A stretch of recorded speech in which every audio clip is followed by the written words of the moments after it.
Hello, hello, and welcome to the Telescope Show. We laugh, we discover God, and we totally nerd out. My name is Matthew Seipel Anderson. And I am Katie Seipel Anderson.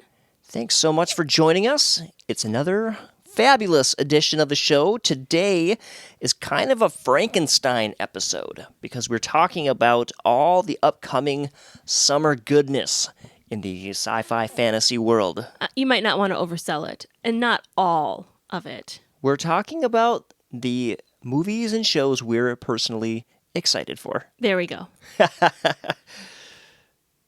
Which is all that really matters to me. We just can't do all of it. There's too much. There's too much, so we just pick and choose some things. Yeah. If you have something you're particularly interested in seeing on an episode, though, please let us know. Absolutely. Hey, speaking of this being a Frankenstein episode, did you know an Arkansas woman was charged recently with selling nearly $11,000 worth of stolen body parts? What? The indictment accuses... Let me have your arm. I'm just going to steal it from you. I'm assuming that's not what's happening. The indictment accuses Candace Chapman Scott of setting up transactions for the remains with a man she met through Facebook. Gross. Here's an example of what, did she list it on, like, Facebook Marketplace? Hey, you want some spare body parts? Well, it was actually in a group, like a Facebook group. So not the brightest place to set up this transaction. Here's an example of a quote from this Facebook group. Just out of curiosity, would you know anyone in the market for a fully intact embalmed brain?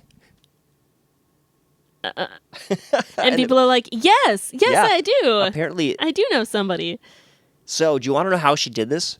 Because there's more.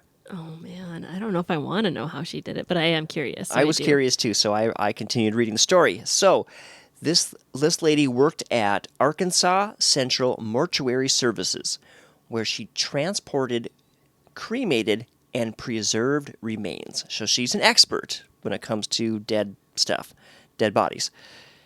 The University of Arkansas for Medical Sciences in Little Rock sent remains of cadavers to the mortuary that she worked at after they had been donated to the School for Medical Students to examine. Oh. So that's how she came into contact with these bodies. And so apparently, I read the rest of the story, apparently she would take these cadavers who had been donated and used in medical research, and she was in charge of disposing of them, and then she would deliver the cremated remains to the families. But before she would cremate them, she would remove a few things and sell them on Facebook.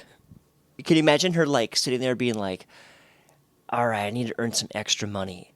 Should I work for Uber Eats, like, in my off time, or, no, I've got a better idea. Yeah, right. Well, that actually kind of ties into my first Would You Rather, although not exactly.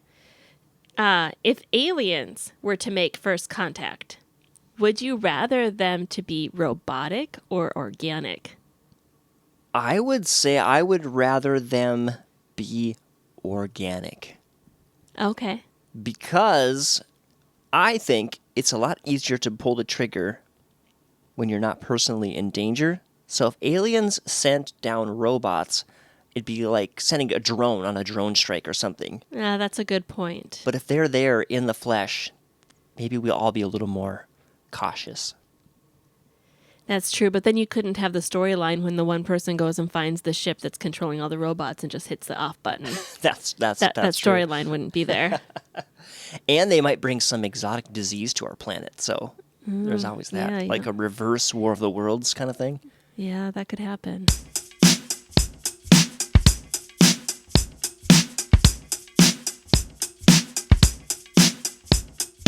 Would you rather be covered in fur or covered in scales? Oh, man. I think fur, because people have an aversion to reptiles and snakes and stuff.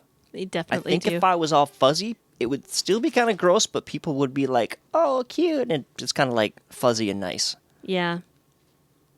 But people might like hunt you for your fur then. It's true. Although they do that for scales too, so I guess that doesn't. If I knew I was getting attacked by aliens, whether they're organic or not, I think I'd choose scales because that seems a little more hardy. But like human touch, people would definitely like run away from you if you had scales more than if you had fur. Either way, that lady from Arkansas would want to get a hold of us if we died because she could make a snake skin. That's gross. I'm done going down. See, like these are like hypothetical, weird out there things. That's just a little too real to be comfortable with. Hey, fun fact for everybody. Katie and I attended an exhibit, a traveling science exhibit at the Mall of America in Minneapolis, Minnesota called the Bodies Exhibit a handful of years ago. And they actually had cadavers on display that had been basically cut open so you could see different aspects of the body, and they had been coated in this like crazy plastic. And I actually got reprimanded by one of the people because there was a skeleton standing there, and in the moment it just didn't register that was an actual human skeleton that they had pulled from an actual dead body. You touched it? I touched it. And the guy came over and said to me, "These are worth more than your life. Don't touch them." That's what he told me. Wow, nothing like that to make you feel very special. I'm going to say that they're not worth more than your life or anyone's life because life is important and meaningful. And while a skeleton is cool and can be very useful for science, a human life is more important. Hear, hear. So, guy who said that, yes, he should not have touched it, and it might be worth more than his house, but not more than his life. That's right. So, there are a whole bunch of things coming up this summer that are very fun. And, of course, like we said, we picked out some of our favorites. Probably the one I'm most excited about because it is the closest to us, it is almost right upon us, is Guardians of the Galaxy, Part 3. Tomorrow. Yeah, coming out tomorrow. It seems like it's going to be very emotional, and it seems like some of our Guardians might not make it out of this movie alive. And for sure they've confirmed that this is the last outing for the Guardians of the Galaxy, at least in this form. That there might be a new Guardians of the Galaxy team that comes together, but as far as this group goes, this is their last hurrah. That's going to have a level of sadness in and of itself. Yeah, and I think that this movie is also going to hit fans because we have a lot of emotional investment. The characters have been not only in the Guardians of the Galaxy movies, but in the Avengers movies now and different things. So, yeah, it's going to be sad. And that actually, it made me think of in Scripture when Jesus was about to go to the cross, right? He gets the disciples, gathers them up, and has this very long sort of teaching but conversation. He preps them for the fact that he's going to die. And it's really emotional.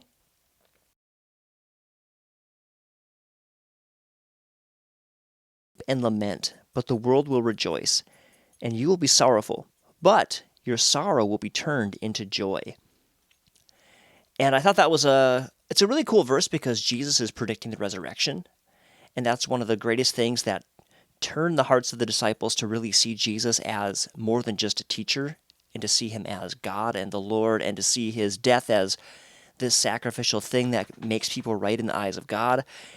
And I just think it's really kind of heartrending, you know, when you think about these guys who have been with him and really love him and respect him, and now he's going to die. So is there a happy ending with the potential death of some of the Guardian of the Galaxy? Presumably, they'll defeat the big bad guy. And that would be pretty happy. Maybe. Do you have a prediction if Peter Quill and Gamora will fall in love again or fall in love? I think not. Yeah? You think that I mean, that would she'll be her own person? I think that would be a little cliche. And it might kind of cheapen the relationship of the actual Gamora. but it would follow the trajectory of your classic chick flick. It would. Yep. I think they would have, if they were to do that, they would really have to play that storyline right. And that's going to be hard to do in just one movie where a lot of other stuff is happening. I get the impression that it's going to have more to do with like all of the characters as a whole, or maybe even some of the characters that didn't have as major of roles before. Yeah, the villain is called the High Evolutionary, and he is the one who created Rocket the Raccoon. Right, because just looking at the previews and stuff, I think it is going to be kind of heart-wrenching, and we're going to obviously learn more about his story. And so I think that the focus of the storyline is going to be more on him, and if they try to just throw in a little side love story, it could kind of fall on its face. Could distract, but it'll be a subplot. I could see some tension between them, maybe even potentially some attraction or something, or vice versa. Well, speaking of love stories, what do you think of the upcoming Little Mermaid live action? Are you excited for that? Under the sea, life is much better. I will just be really honest. I think I might have seen something in social media when I was scrolling, and I have not watched any previews of it. I didn't really think of that as part of the scope of this show. So I guess it's kind of sci-fi, though. We're talking mermaids. Yeah. I don't know. All right. I was not. We've also got on June 2nd Across the Spider-Verse, which is an animated thing, but that's the Miles Morales Spider-Man.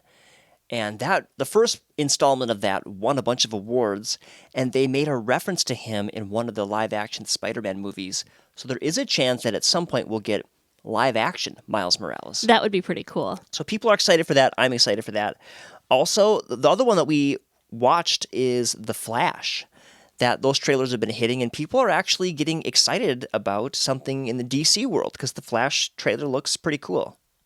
The thing with the Flash is they've had so many different Flash characters that I'm having a hard time connecting with the character of the Flash, because in Marvel you have the same Thor throughout all the movies, the same Captain America, that kind of stuff. And so with the Flash, with Batman, I think it's easier to connect because so much of it is the suit. Maybe it's the same way with the Flash. I don't know. When I was watching the previews, because I'm not very familiar with that Flash, I was kind of like, okay, this is the Flash, even though he doesn't look like the Flash that's in my head. And the TV Flash, the most recent one, was very likable. It's hard to be like, okay, well, now I'm going to like this other guy. So I think that's a little something that will need to be overcome in the new Flash movie. And when I was watching the previews and then saw comments, more people were commenting on Batman than they were on the Flash. So I think there's a lot of excitement in regards to the Batman. Oh yeah, people are very excited that Michael Keaton's coming back to do the Batman. I'm excited about it. I can still remember standing in line outside the theater in Duluth, Minnesota, with my friend Jonathan and his dad going to see Batman with Michael Keaton, and I had a Batman t-shirt on. Your first cosplay. Yeah, I was excited. So it's cool to see Michael Keaton get back in the suit, and be curious to see what happens with the DC universe, because it seems like they're getting more focused and coalescing more, where Marvel's sort of spread out and people are kind of getting sick of Marvel.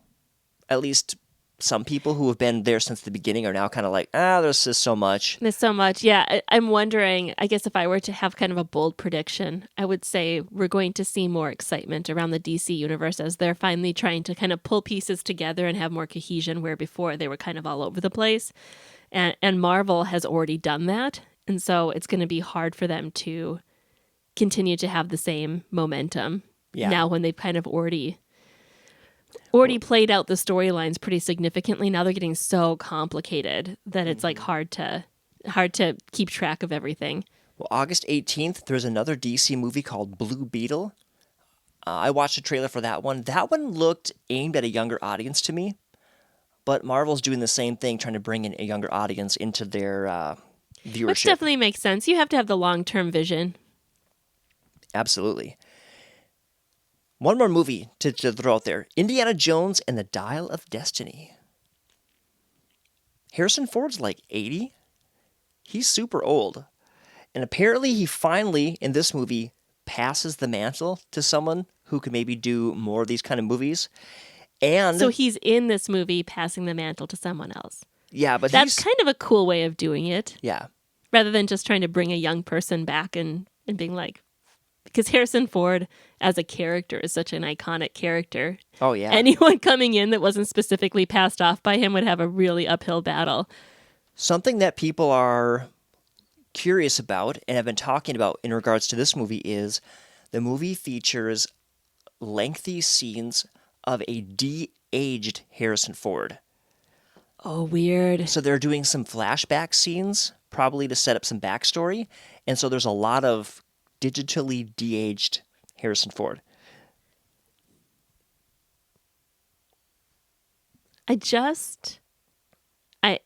Is that in the previews? I haven't watched the previews for that. Yeah. So you can see his de-aged face. Yeah. What did you think of his de-aged face? I'm trying to picture what that would actually look like if it's digital. I wasn't watching it with a very critical eye. I was just, in fact, I think I was even distracted. So I'd have to watch it again. Well, now I want to watch it and just Yeah. look at his face. We'll talk about it in the next episode. It seems like something that, like, those nuances of expression just wouldn't be captured. Yeah, yeah. Maybe they're all like zoomed out or something. Yeah. So really quick, before we wrap up the episode, let's just throw out a few TV shows, because there are some exciting TV things happening. June 15th, Star Trek Strange New Worlds Season 2, which we would love, Season 1, with Captain Pike. So that's cool. Also, June 21st, Marvel's Secret Invasion, which is a Nick Fury storyline. I'm personally super pumped for that. I think that's going to be I awesome. like him as a character, so I'm pretty excited for that too. Yeah, totally. And then the Ahsoka series in the Star Wars world is going to drop. You did not just say Star Trek. Oh, man. That's coming in August, but we don't have a specific date. But there's something totally original that I'm very curious about. It's a show called Mrs. David. And I believe it's on Peacock. And the show is about a nun who is taking on an artificial intelligence. Ooh. So there's going to be a lot of themes regarding faith, religion, and science. That will be fun to watch. So I think I'll be curious about that. I'll be checking that out a little bit. Well, at least I should say that sounds like it would be fun to watch. Yeah, exactly. It's a cool storyline, at least. Well, folks, let us know what you're excited about. Stay tuned for next week's episode. We're going to be talking about Guardians of the Galaxy Part 3, as well as making a special announcement. So check out that episode. Until then, you can find all of our episodes at thetelescopeshow.com. Email us at thetelescope@icloud.com. And we love connecting with y'all. Love you. Take care. God bless. Bye-bye.